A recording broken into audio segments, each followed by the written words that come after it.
How are you doing? Welcome. Awesome. Give me a second here. Just want to make sure this is working. And we get started. Okay, we're going to talk about sales today. A lot of people don't like to talk about sales. A lot of people don't like to sell, which is totally understandable because of the stigma we have around selling. You know, nobody wants to be perceived as salesy, somebody that's pushing something on someone else. And of course, there's a very deep psychology to that. And you know, it's one of my mentors used to say, people don't like to be sold, but they love to buy. So this is so true. I think most of us enjoy shopping, enjoy acquiring nice things, going out, selecting different things, but we don't like to be pushed, right? We don't want that willpower to be taken away from us and that decision to be taken away from us. We want to at least perceive that we're the ones making the decision, right? So we're going to talk about something very specific here, which is how sales is really not about convincing. Now, we can, if we've had before, and actually not too long ago, I made a video about persuasion, which is very powerful. If you haven't watched that one, I definitely recommend it. But there's a point, and again, this is referring back to a couple of videos. So, before I do that, let me put in a link there in the video about a survey. So if you can take my survey, gaybautista.com/survey. If I can spell survey, that'd be awesome.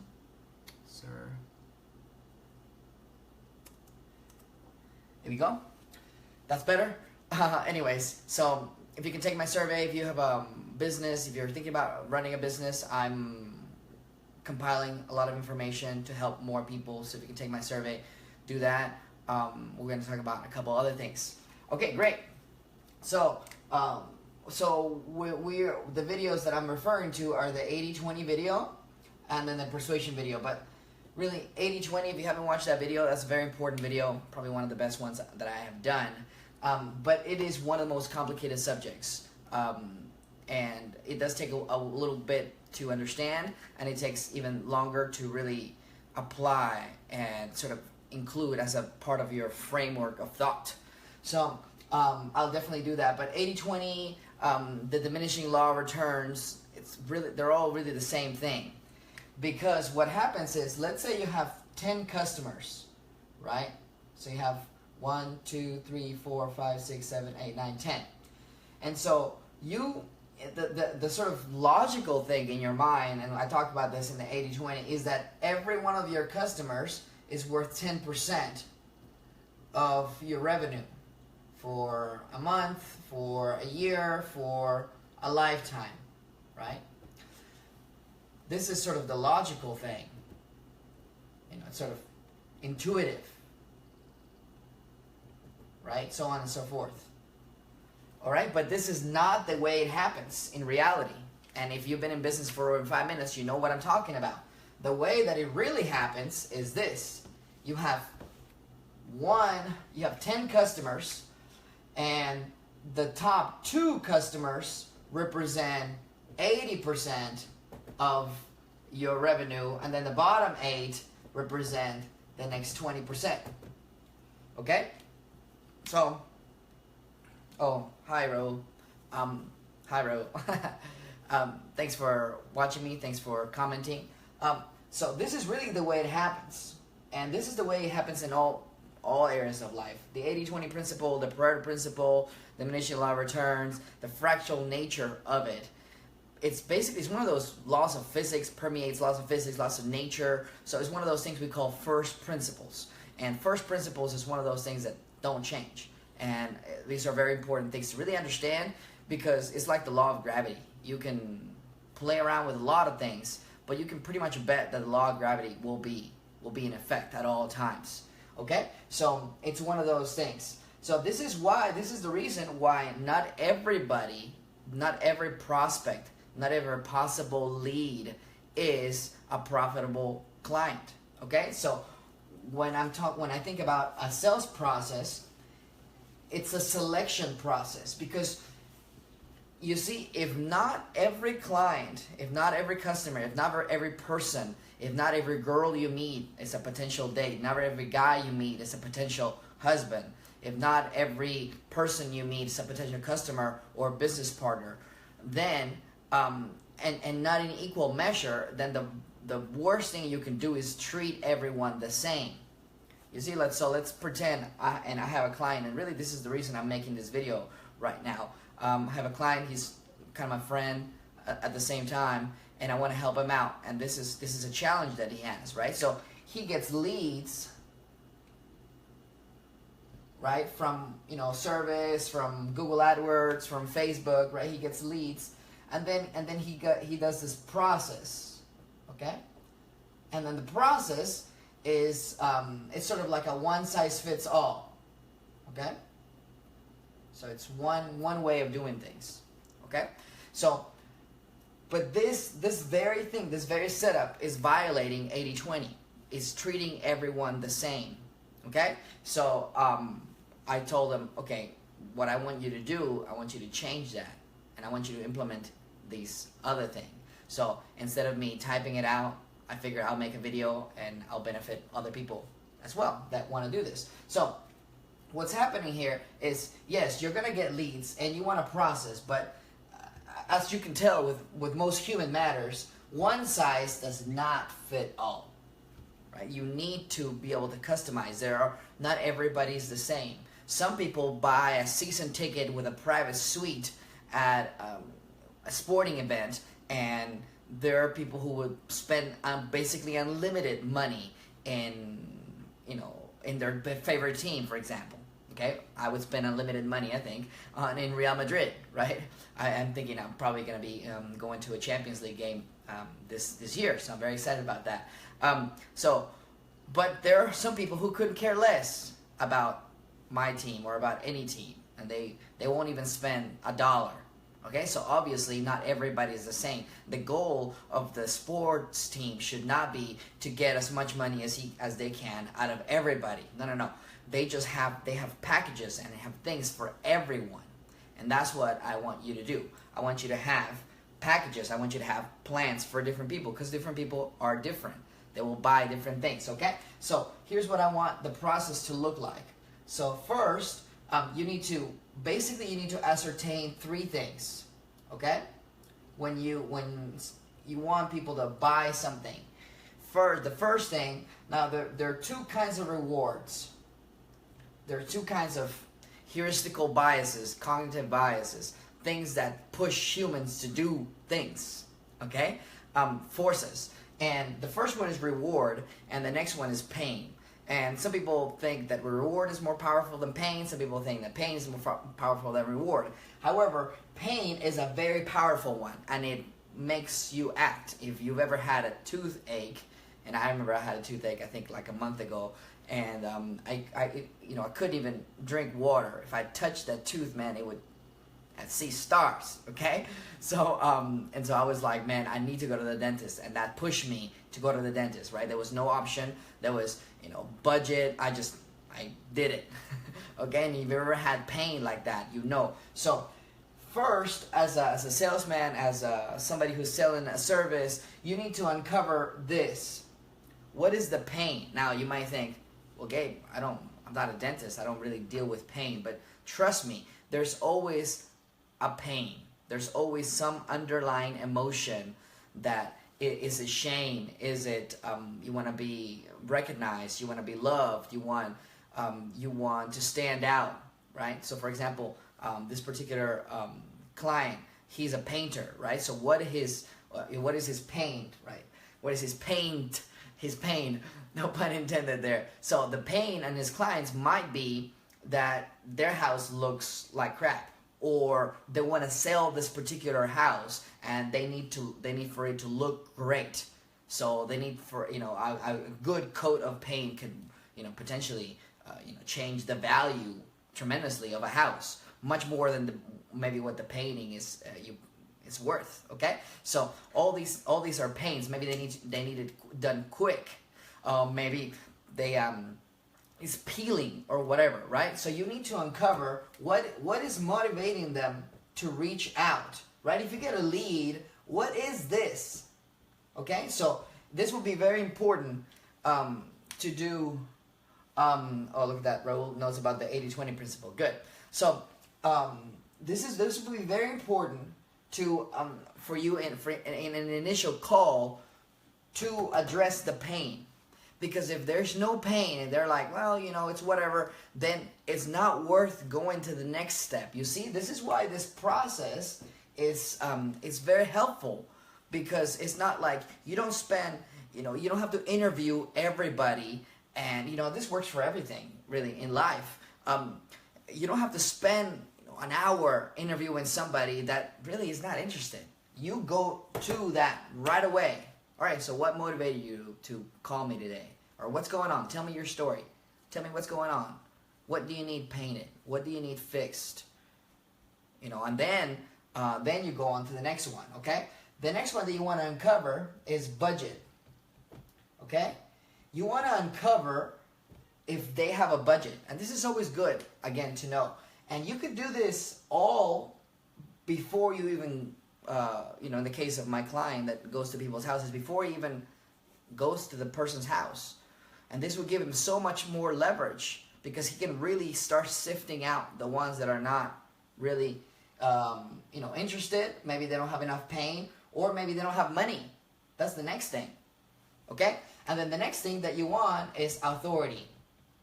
So the person you're talking to, are they the ones making the decision?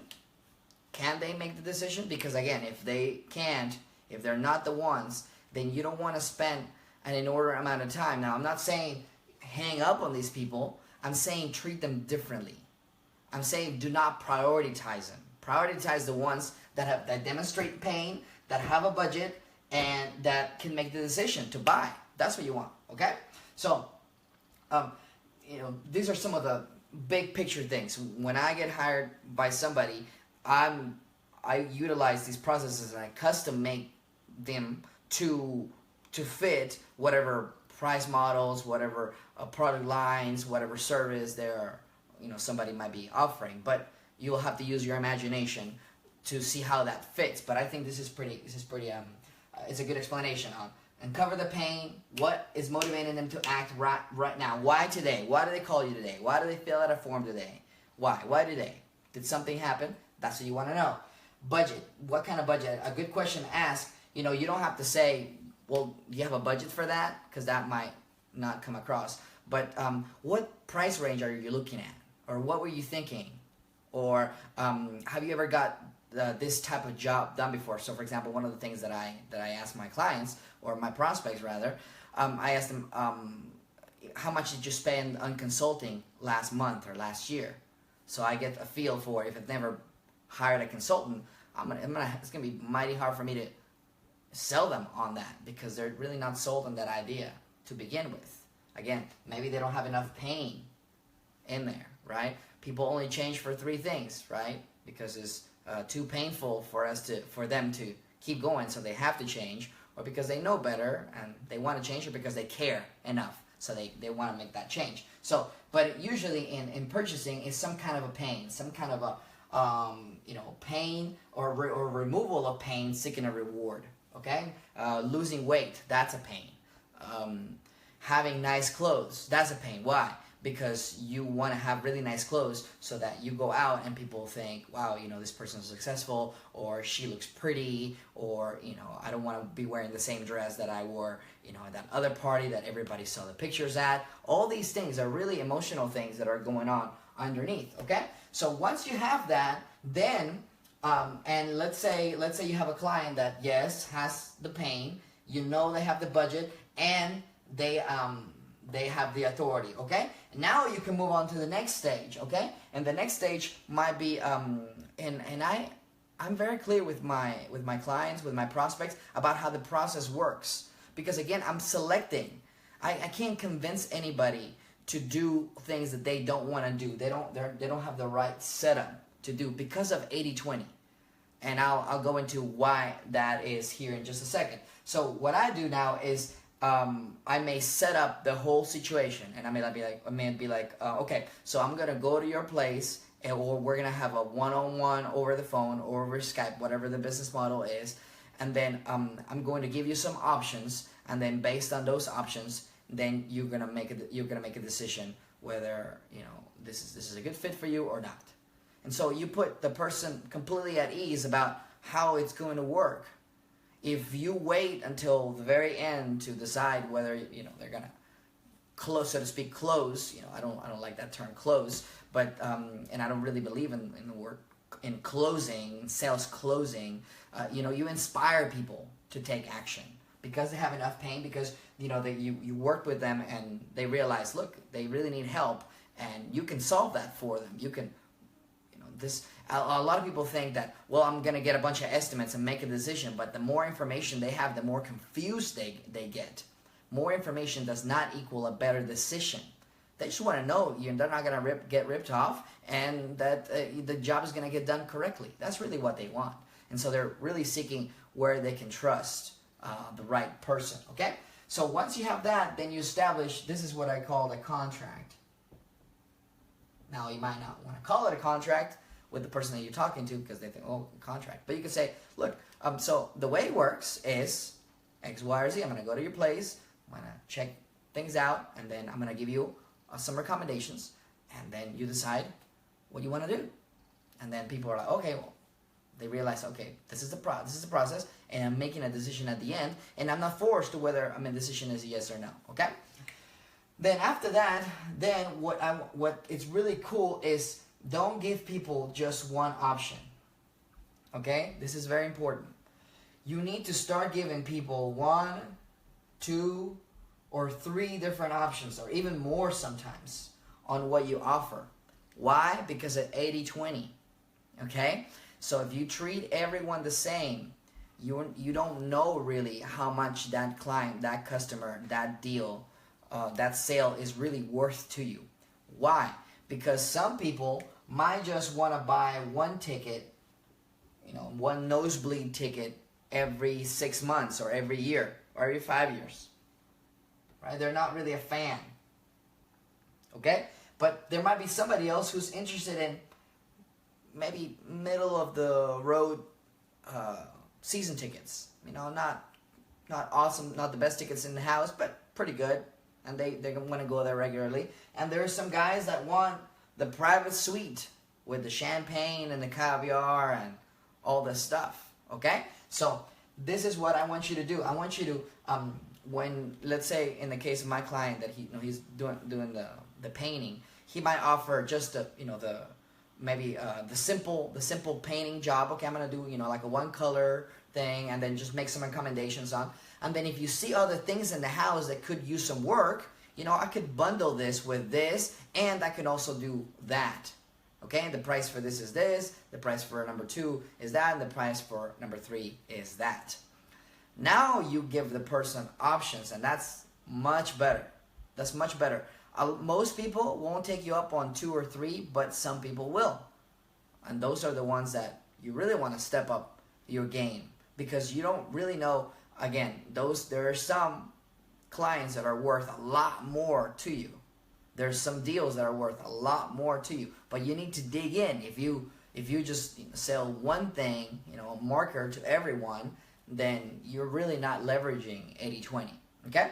So that's my recommendation. Now, my next recommendation is that you don't email estimates, or you don't as much as possible. Okay, there are business models that this is not very easy, but it's a very easy way to get people to say no. It's like breaking up over text. Okay, it's just very little friction. And so you leave it. It's a commission killer, I call it. Okay, and also when they have an estimate, like a written estimate, it's very easy for them to grab that estimate and then compare it to other estimates they get, right? And then they basically compare oranges to oranges. And we all know that when you compare oranges to oranges, then the only thing you care about is the price. But you want to make sure that in your plan and what you offer, it is not just price, because again, 80-20. Some people, yes, are just interested in a deal. Other people think the only thing they're interested in is a deal, but really not. Because maybe you go up there and since you're an expert, not a salesman, you're an expert, right? And you've taken them through a whole process and they sort of feel that you know what you're doing, this is not your first rodeo. Then you show them, okay, this is what I recommend.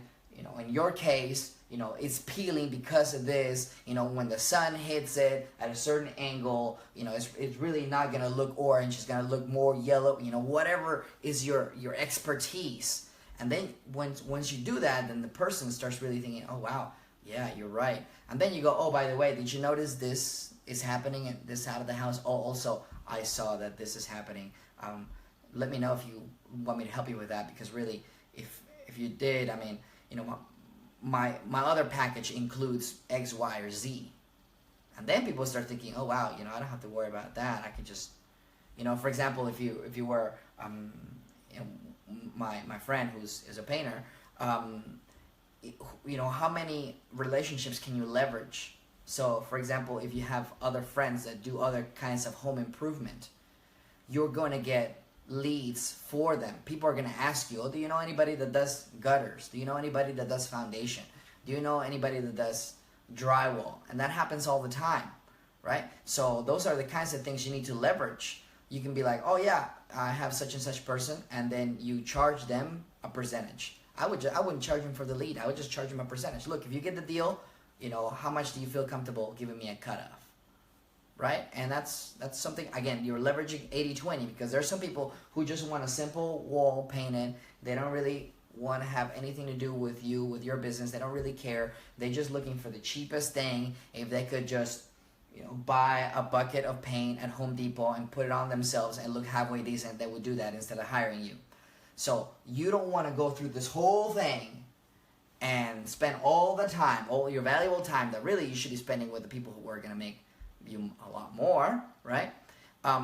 With these people who are just not, they're not the right ones. Okay, a good mentor of mine, he's a very successful consultant. He calls it the emergency room. All right, so he says, you know, if you go to the emergency room with a little scratch in your pinky, right?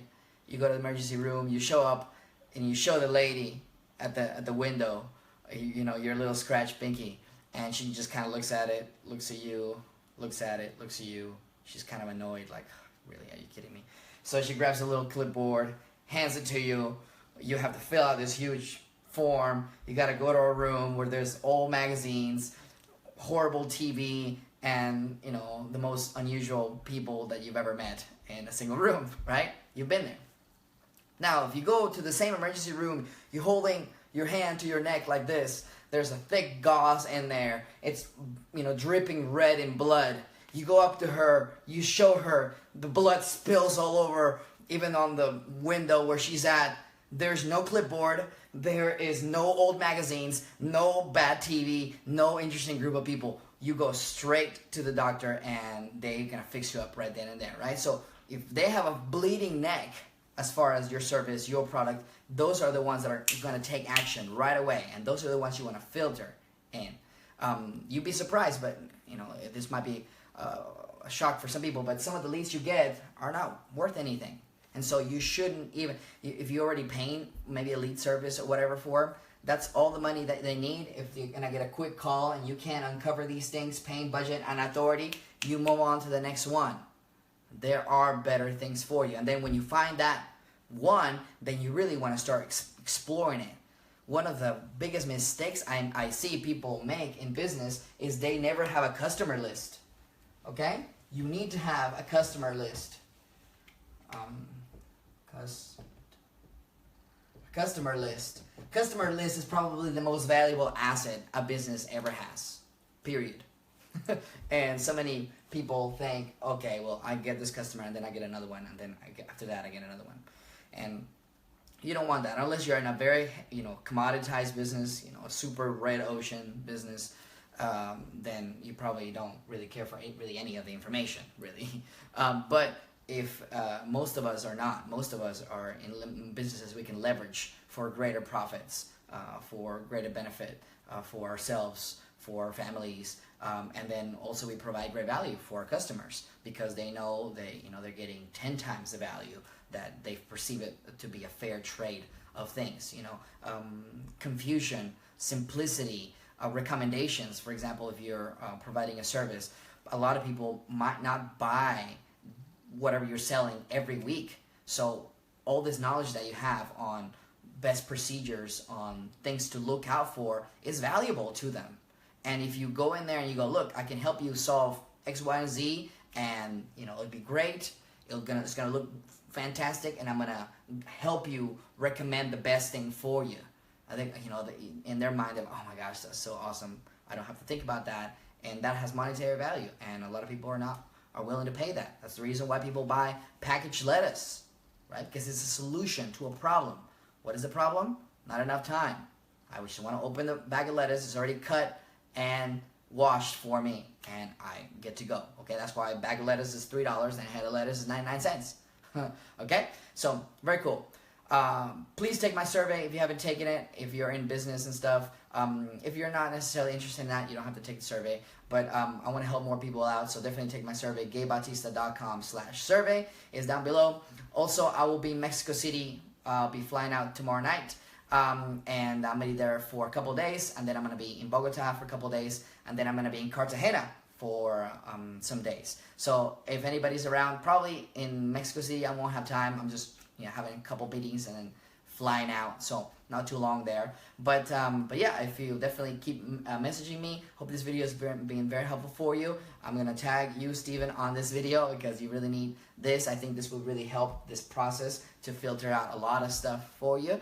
And we'll see you on the next one. Okay, bye bye.